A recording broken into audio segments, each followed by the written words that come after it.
Hello दोस्तों, नमस्कार। आइए पैसा लगा हुआ वीडियो में हम शुरुआत करेंगे, लेकिन उससे पहले थोड़ा न्यूज़ देख लीजिए। ईरान जो है वो कुवैत में खारे पानी के जो है ना, जो उसको खारे पानी से पीने योग्य पानी बनाता है कुवैत में, वहाँ कर दिया भाई हमला। किसने? ईरान ने।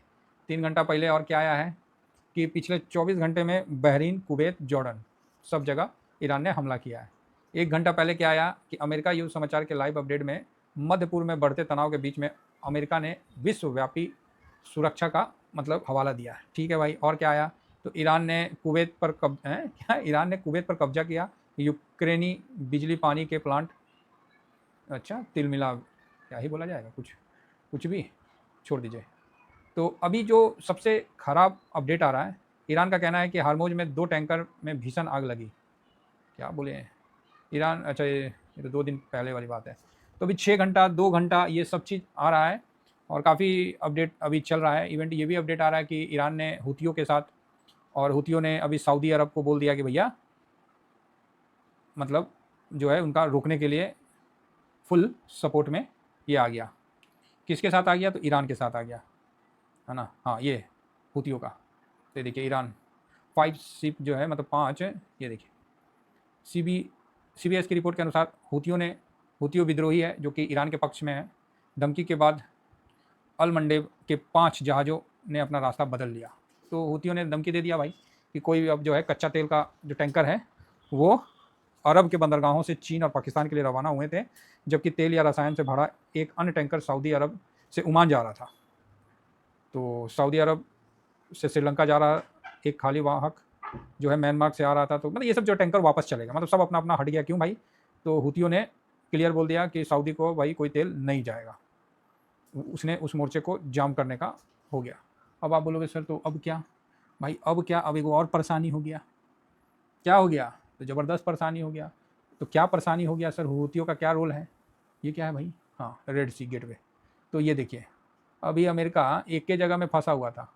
ठीक है, अमेरिका एक के जगह में फंसा हुआ था, अभी दूसरा जगह और लपेटा गया। तो यहाँ स्टेट ऑफ हार्मोज है, ये जो है ना, यहाँ से ऐसे जाके ये स्टेट ऑफ हार्मोज है इस तरह से। ठीक है, तो यहाँ तो फंसा ही रखा है। और दूसरे साइड में ये जो रेड सी से ये था, जहाँ सऊदी अरब ने एक पाइपलाइन बैठा दिया और यहाँ से जहाज़ पे लोड करके सटाक से निकाल देता था इधर और इधर। तो भाई यहाँ पर ही हुतियों का जो है ना, यमन में है, तो यहाँ पर ये एक्टिव है भाई। इसने बोला कि ये भी जाम, भाई धमकी दिया, शिप कंपनी वापस। कौन लेगा पंगा? अरे शिप कंपनी भैया धंधा कर रहा है कि कोई युद्ध थोड़ी करने वो शिप कंपनी वाले जाएंगे। आप ही बताओ ना, शिप कंपनी वाले धंधा करेंगे कि युद्ध करने जाएंगे भाई? तो आप बोलोगे सर युद्ध क्यों करेंगे भाई, उनको तो अपना धंधा करना। हाँ, आखिर शिप तो सस्ता नहीं ना, एक शिप डुबा दे रहा है, जला दे रहा है, ये कर दे रहा है, तो काफ़ी नुकसान हो जा रहा है। तो ये देखिए, तो यहाँ से जो सऊदी अरब ने यहाँ से लेके यहाँ तक जो अपना पाइपलाइन बिछाया था, अब भाई इस जगह इसको चौक कर दे रहा है। यहाँ कौन कर रहा है? हुती कर रहा है। एक जगह तो चौक किया हुआ है, ये है ईरान, गल्फ ऑफ ओमान इधर है, ये ईरान ने इसको हार्मोज, स्टेट ऑफ हार्मोज को कर दिया। अब अमेरिका परेशान है कि करे तो करे क्या। अब यहाँ नया हुतियों ने भी क्लियर कर दिया। अब ये जो स्टेटमेंट आया हुतियों के द्वारा, मतलब जो भी ईरान के द्वारा जो भी है ये स्टेटमेंट आया, तो फिर क्या होगा आपको पता ही है। आपको भी पता है कि क्या होगा, कि रेड सी में जो नेटवर्क को बाधित कर दिया जाएगा, तो क्या होगा। तो स्वाभाविक है कि सर ये देखिए ना, साफ सऊदी अरब का लाल सागर जो समुद्री नेटवर्क वर्तमान में हुतियों द्वारा जो है नाकाबंदी के मतलब कर दिया है। अब इसमें कोई घुसेगा ही नहीं। जा भाई, एक तो और पंगा। तो अब इससे क्या होगा? तेल का दाम सूट मारेगा। ये नया हुआ ना, अभी तक तो पुराना चल रहा था, ये नया हुआ। तो भाई ये तो पूरा क्रूड के लिए तो यू टर्न हो गया। जो क्रूड शांत हो रहा था पूरा यू टर्न हो गया। धमकी, खाली धमकी दिया, उसी के बाद कोई नहीं जा रहा तेल लेने, मतलब हो गया। जो जहाज जा रहा था खाली भड़ा सब अपना अपना पलट गया। बोला ना भाई चचा नहीं जाना है। रगड़ दिया तो क्या करेंगे?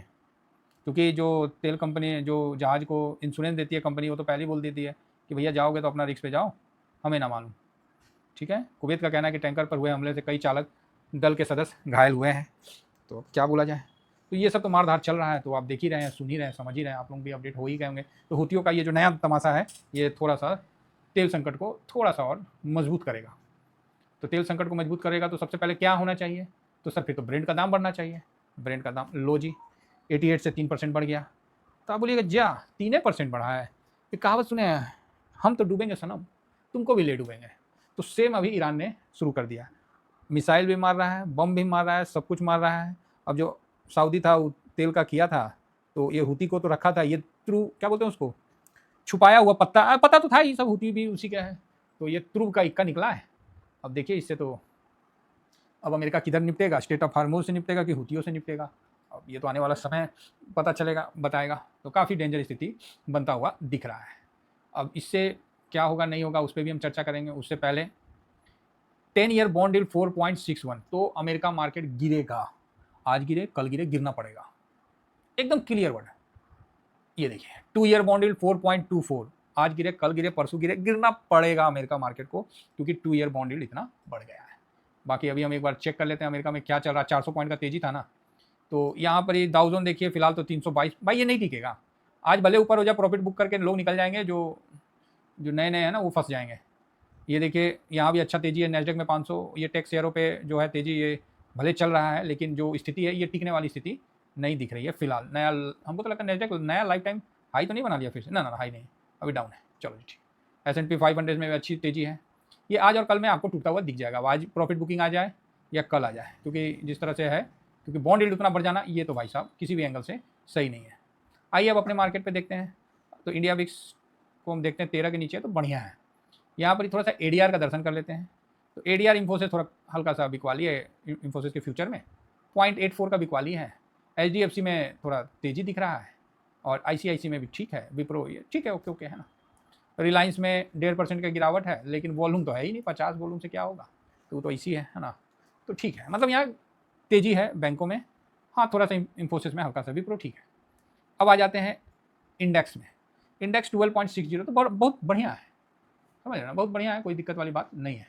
इंडेक्स का यहाँ इतना अच्छा होना मतलब सही है, किसी भी एंगल से ख़राब नहीं है। आगे बढ़ते हैं और फिर यहाँ अपना मार्केट में आते हैं। गिफ्ट निफ्टी को देखते हैं। तो गिफ्ट निफ्टी भी आपको 150 के पास आपको दिखेगा, 24,150। तो अब आप बोलोगे सर मजबूती होगा कि क्या होगा। देखिए सब जगह तो जो स्थिति है तेल का, हम लोग तो तेल के ना चक्कर में लपेटा जाते हैं, तो कहीं ना कहीं एडजस्टमेंट तो हुआ है कि तेल का एडजस्टमेंट तो हुआ है ना, ठीक है कुल मिला के, तो यहाँ ओके ओके है। आगे बढ़ते हैं और देखते हैं कि क्या स्थिति है।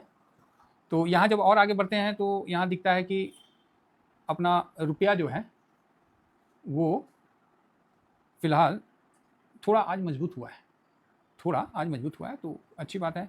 डॉलर इंडेक्स 101 के पास आ रहा है, तो स्वाभाविक है कि सिल्वर मजबूत है उसके बावजूद भी, तो कोई नहीं ठीक है। अभी देखिए कितना दिन मजबूत रहता है। तो गोल्ड में भी अच्छी रिकवरी हुई है। देखिए अभी क्या है कि सऊदी का तेल बिकना बंद होगा तो क्या करेगा, गोल्ड बेचेगा, भारी मात्रा में बेचेगा। जैसे रसिया का बंद हुआ तो क्या किया, बेचा उसने, गोल्ड बेचा अर्थव्यवस्था को चलाने के लिए। तो ये भी एक है अच्छी बात है, तो इसको भी समझिए। नेक्स्ट आगे बढ़ते हैं और हम यहाँ देखते हैं कि आज पूरा दिन में इंडिया, अब आ जाते हैं इंडिया मार्केट पे, बहुत हो गया। तो इंडिया मार्केट में क्या हुआ है इस पर हम लोग चर्चा करने से पहले, आज FIS 21 जुलाई 1650 करोड़ खरीदा है। वो भाई खरीदा क्यों 1650 करोड़ का खरीदारी किया है, तो चलिए बढ़िया है। आगे बढ़ते हैं और देखते हैं यहाँ की FIS कैश में खरीदे हैं, इंडेक्स फ्यूचर में 1500 बेच दिए हैं, और साथ में स्टॉक फ्यूचर भी 1700 के आसपास बेच दिए हैं। तो मोटा मोटी 1500 करोड़ का आज के टाइम में बिकवाली दिख रहा है। बहुत बड़ी बिकवाली नहीं है, लेकिन बिकवाली दिख रहा है 1500 करोड़। यही चीज़ था कि बड़ी बिकवाली दिख नहीं रही थी और बड़ी खरीदारी भी दिख नहीं रही, तो आदमी क्या करेगा, आप ही बताइए ना, कैसे मतलब उस चीज़ को बताएगा। तो यहाँ पर ही आज जो सिचुएशन है बहुत अच्छा नहीं है और बहुत ख़राब नहीं है। ऑप्शन का मत देखिए, क्योंकि उसमें ज़्यादा ही चेंज हो जाता है, तो फिर आदमी का ये देखिए। तो ये जो अभी हुआ था 2,16,000 कॉन्ट्रैक्ट, ये 19 हो गया मंडे को और ये 28 हो गया। तो आप देख रहे हैं कि वापस से बेयरिश मूड हो गया है। और जो यहाँ पर और देखिएगा, प्रो का भी देखिएगा तो 11,000 से काट के ये इतना कर दिया है। हाँ DIS जो है ये 58 से 75,000 कर दिया, तो ये गिरने नहीं देगा, ये एक अच्छी बात है। DIS काफ़ी ओवरबॉट अभी बना दिया है क्या पोजीशन, तो ये गिरने नहीं देगा, ये एक आपको विश्वास निकल के आता है कि बहुत ज़्यादा गिरावट नहीं होगा, क्योंकि DIS थाम रखा है। अगर DIS नहीं थाम के रहता तो भाई साहब लंका लगा देते हैं ये FIS मिल के ना, मतलब तितर बना देते बाजार को। आप सोचिए इतना ज़्यादा न्यूज़, इतना ज़्यादा अच्छा खबर, इतना ज़्यादा खराब खबर होने के बावजूद बाजार एकदम रेंज बाउंड चल रहा है। तो वो 50 पॉइंट डाउन हुआ खाली, बताइए इतना ज़्यादा रेंज बाउंड, मतलब बाजार को, मतलब यहाँ क्या है कि बिकवाली तो है, लेकिन DIS क्या है कि खरीदारी करके ना उस बिकवाली को काफ़ी हद तक रोक दे रहा है। सब कुछ अच्छा है आज के टाइम में, बस खराब क्या है, तो बस जो सेलिंग है ना वही ख़राब है, बाकी सब ठीक है। तो यहाँ पर FIS जो है आज 0.78% बेच दिए, तो अब आ गए अपना वही 8.58 पे आ गए वापस से। DIS जो है वो आज खरीदारी किए हैं 2.71% का, है ना। पब्लिक जो है इसने भी आज हल्की सी बिकवाली की है, और प्रो ने भी हल्का सा इतना का बिकवाली किया है। तो आज टोटल खरीदारी DIS की तरफ से, टोटल सबने बेचा, अकेला भाई DIS ना सांड बन के खड़ा हो गया। सांड समझते हैं ना, हाँ, बुल बन के खड़ा हो गया, बोला अरे ऐसे कैसे। तो ये जो खड़ा हुआ ना, यही कवर किया, नहीं तो मार्केट नीचे जाना था, लेकिन इसने सारे बिकवाली को ऑब्जर्व कर लिया, तो एक पॉजिटिव है। और ऐसे भी DIS का जो वेटेज है वो धीरे धीरे इंडियन मार्केट में बढ़ता ही जा रहा है, FIS को क्रॉस कर ही गया है।